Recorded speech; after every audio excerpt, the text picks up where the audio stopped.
निसर्गाच्या कुशीत विसावलेल्या महाराष्ट्राच्या मातीतून, सह्याद्रीच्या कड्याकापाऱ्यातून आणि वारकऱ्यांच्या अभंगातून जो नाद अनादी काळापासून गुंजत आला आहे तो म्हणजे आपली मराठी भाषा। ही केवळ शब्दांची जुळवाजुळव नाही, तर ती आहे महाराष्ट्राचे स्पंदन, येथील अस्मितेचा महामेरू आणि संस्कृतीचा अजोड वारसा। संस्कृत आणि प्राकृत भाषेच्या गर्भातून जन्म घेतलेल्या या भाषेचा इतिहास हजारो वर्षांचा आहे। 27 फेब्रुवारी या कविवर्य कुसुमाग्रजांच्या जन्मदिनी आपण साजरा करत असलेला मराठी भाषा गौरव दिन हा याच गौरवशाली परंपरेचे विनम्र अभिवादन आहे।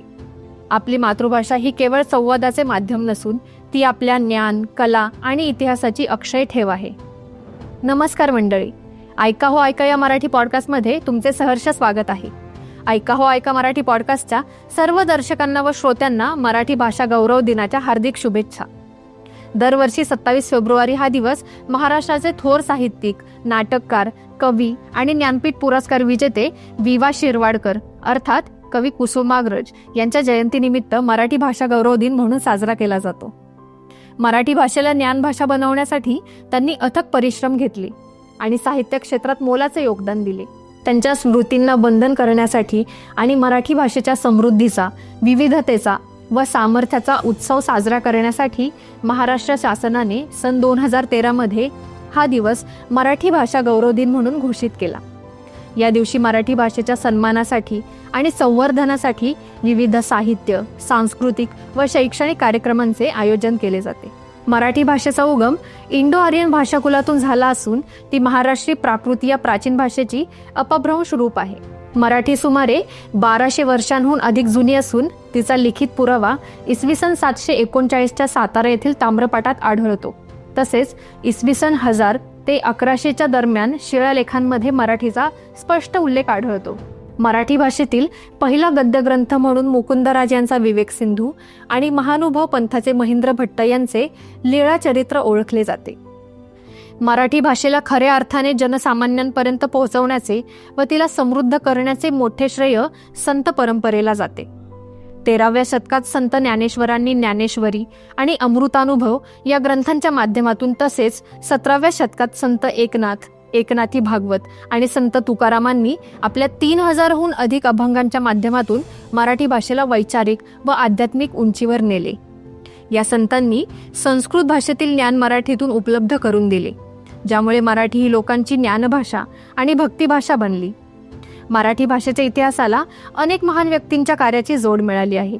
छत्रपती शिवाजी महाराजांनी आपल्या राज्याभिषेकानंतर पर्शियन भाषेऐवजी मराठीचा राज्यकारभारात उपयोग सुरू केला। त्यांनी बाळाजी औजी चिटणीस यांच्याकरवी राज्य व्यवहार कोश 1677 तयार करून घेतला, ज्यात अनेक परकीय शब्दांना मराठी, संस्कृत प्रतिशब्द दिले गेले। यामुळे मराठीला प्रशासकीय भाषेचा मान मिळाला। बाजीराव पेशव्यांच्या काळात लावणी आणि पोवाडा यांसारख्या लोककला मराठीतून विकसित झाल्या। पुढे लोकमान्य टिळकांनी त्यांच्या केसरी वृत्तपत्राच्या माध्यमातून मराठी भाषेचा उपयोग राष्ट्रीय विचार आणि सामाजिक प्रबोधनासाठी प्रभावीपणे केला। स्वातंत्र्यवीर विनायक दामोदर सावरकर यांनी मराठी भाषेत राष्ट्रवादाचे साहित्य निर्माण केले। तसेच महापौर, दिनांक अशा अनेक नवीन शब्दांची निर्मिती करून मराठी भाषेला शुद्ध व समृद्ध करण्यात मोठे योगदान दिले। या व्यतिरिक्त डॉक्टर बाबासाहेब आंबेडकरांनी आपल्या मूकनायक व बहिष्कृत भारत या वृत्तपत्रांतून मराठी भाषेचा वापर करून समाज परिवर्तनाचा विचार लोकांपर्यंत पोहोचवला आणि महाराष्ट्राच्या भाषिक व सामाजिक चळवळीत मोलाची भूमिका बजावली।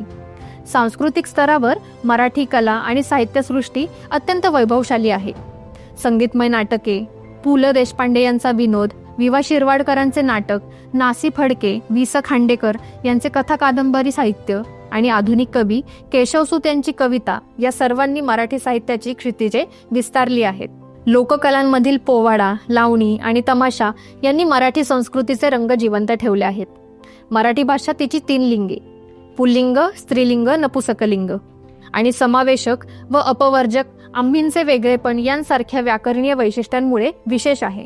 थोडक्यात मराठी भाषा गौरव दिन हा केवळ एक सोपस्कार नसून मराठी भाषेच्या इतिहासाचे स्मरण करण्याचा आणि तिच्या उज्ज्वल भविष्याची शपथ घेण्याचा दिवस आहे। मराठी ही महाराष्ट्राची ओळख आहे। तिचे जतन, संवर्धन आणि तिला आधुनिक ज्ञान विज्ञानाच्या क्षेत्रात पुढे घेऊन जाणे हे प्रत्येक मराठी भाषकाचे कर्तव्य आहे। मराठी भाषेचा हा गौरवशाली वारसा पुढे नेऊन तिला वैश्विक स्तरावर मानाचे स्थान मिळवून देण्यासाठी आपण सदैव प्रयत्नशील राहूया. तर मंडळी, आजच्या पुरतं एवढंच. आम्हाला आशा आहे की तुम्हाला आमचा हा पॉडकास्ट अवश्य आवडला असेल. आवडला असल्यास लाईक व शेअर करायला विसरू नका व खाली असलेल्या कॉमेंट बॉक्समध्ये आपले विचार व मत मांडण्यास अजिबात संकोच करू नका. ऐका या मराठी पॉडकास्टच्या पुढील अपडेट्स जाणून घेण्यासाठी आमच्या चॅनलला सबस्क्राईब करा व बेल आयकॉन प्रेस करायला विसरू नका. धन्यवाद.